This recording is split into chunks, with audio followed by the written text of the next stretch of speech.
আচ্ছা, শীতকালে সোয়েটার খোলার সময় কখনো কি একটা হালকা চটচট শব্দ শুনেছেন?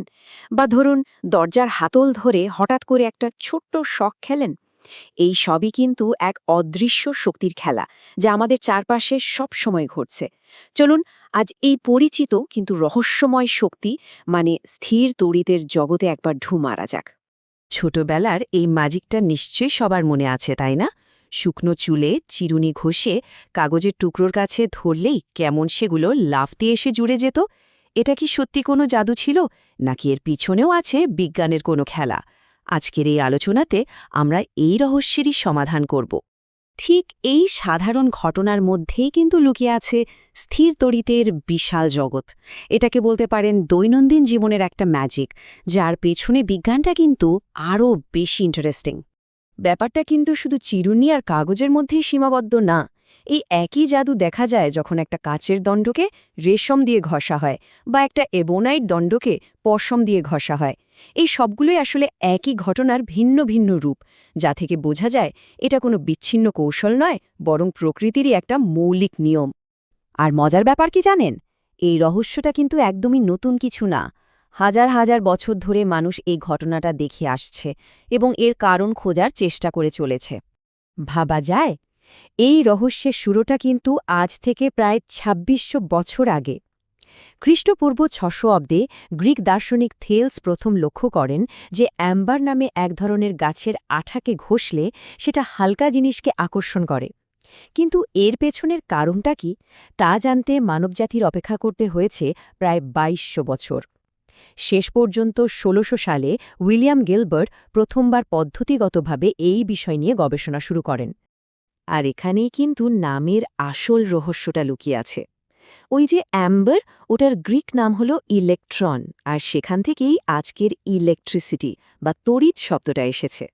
ভাবুন তো একবার, গাছের আঠার এক সাধারণ পর্যবেক্ষণ থেকে জন্ম হয়েছে বিজ্ঞানীর কত বড় একটা শাখার।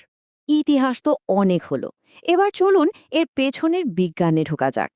এই যে আকর্ষণ আর বিকর্ষণের খেলাটা, এটা ঠিক কিসের ভিত্তিতে চলে সেটাই এখন দেখব। প্রথমে একটা জিনিস পরিষ্কার করে নেওয়া যাক। আমরা যে তড়িতের কথা বলছি সেটা কিন্তু আমাদের বাড়ির লাইনে বয়ে চলা কারেন্টের মতো না।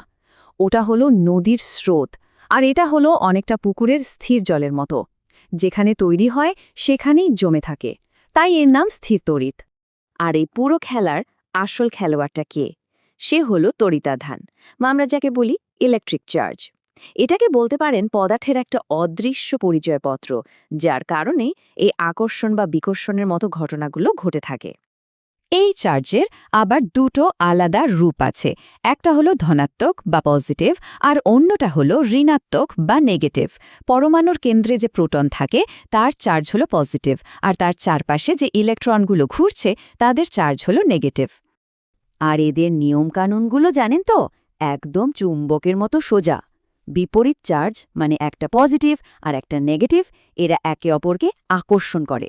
আর সমধর্মী চার্জ মানে দুটো পজিটিভ বা দুটো নেগেটিভ, এরা একে অপরকে দূরে ঠেলে দেয়, বিকর্ষণ করে।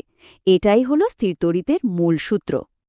তাহলে আসল প্রশ্নটা হলো, চুল দিয়ে চিরুনি ঘষলে এই চার্জটা আসছে কোত্থেকে?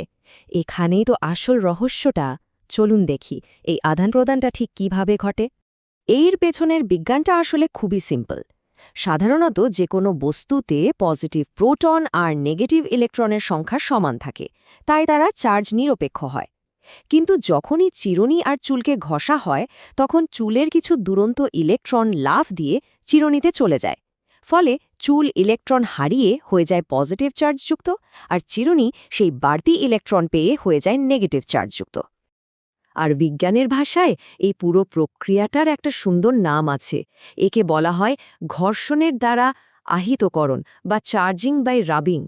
চিরুনির কাগজের টুকরোকে আকর্ষণ করার পেছনের জাদুটা আসলে ইলেকট্রনের এই ছোট্ট একটা লাফ। এই যে সাধারণ একটা নিয়ম, এটা কিন্তু শুধু চিরুনি বা কাচের দণ্ডেই আটকে নেই। আধুনিক প্রযুক্তিতে এর ব্যবহার দেখলে অবাক হতে হয়।